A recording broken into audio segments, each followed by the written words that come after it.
الحمد لله رب العالمين، الصلاة والسلام على أشرف الأنبياء والمرسلين نبينا محمد وعلى آله وأصحابه أجمعين. أما بعد، السلام عليكم ورحمة الله تعالى وبركاته. أبولي مسلمة، ربي سبحانه وتعالى المنا ما خنرت قديه الدولة أولي نعماه الدولة ربي سبحانه وتعالى إساني بقولي نعماه إجانر كودا قران لقه فياك أباتشو warra ofii keessatti nagaa ta'uu, qabeenya isaa keessatti nagaa ta'uu, biyya isaa keessatti nagaa ta'uudha rabbiin subhaanahu wa ta'aalaa godhii hedduu isaanii irratti oole duuba. Godhii tana hundarraa tarra guddoodha. Ta rabbiin subhaanahu wa ta'aalaa ilma namaa irratti oole keessaa tarraa olii tarraa garreedha. Ni'maa islaamummaadhaati. Amantii islaamummaadhaa rabbiin subhaanahu wa ta'aalaa namaa kennuun ni'maa laafee miti. Godhii laaftuudhaa miti duuba. Mee ilaali, ilma namaa akka keeti, ilma namaa tahe ka muka gabbaru, ka urjii gabbaru, ka aduu gabbaru, ka qabrii gabbaru duuba, ka beeyladaa gabbaru, ka horii gabbaru, ka jaldeessa gabbaru agarta.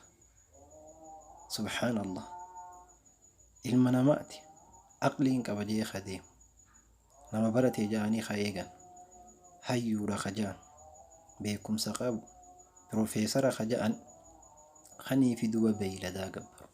Ka beeyladaadhaaf sujuudu arkuun wallaahi hangamta ka rabbiin subhaanahu wa ta'aalaa ni'maa guddoo nuu godhe, godhii guddoo rabbiin nuu godhe subhaanahu wa ta'aalaa.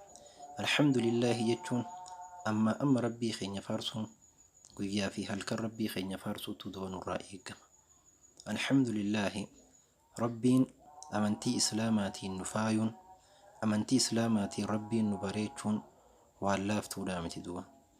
Akka viidiyoo kanarra gartanii hindi keessatti kanii fi jaldeessa kana gabbaran. Jaldeessa kana gabbaran barakaa irra barbaadan akka waan barakaa isaanii godhuu jala gajjaanii harka isaa tuqatan duuba. Subhaanallah, alhamdulillaahi wallaahi. Rabbii tokkicha kanu uume, kanu sooru, isa qofaaf gajjachuun kee, isa qofa gabbaruun, isa qofarra gargaarsa barbaaduu keenya alhamdulillaahi.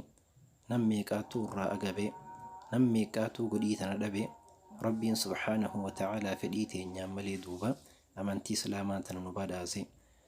Duba rabbii keenyarraa wanni kajeellu amantii tanarratti nu jiraachisee, amantii tanarratti nu jeesee, amantii tanarratti nu kaasuudha. Rabbii keenyarraa subhaanahu wa ta'aalaa kajeella. Assalaamu alaykum wa rahmatullaahi ta'aalaa wa barakaatuh.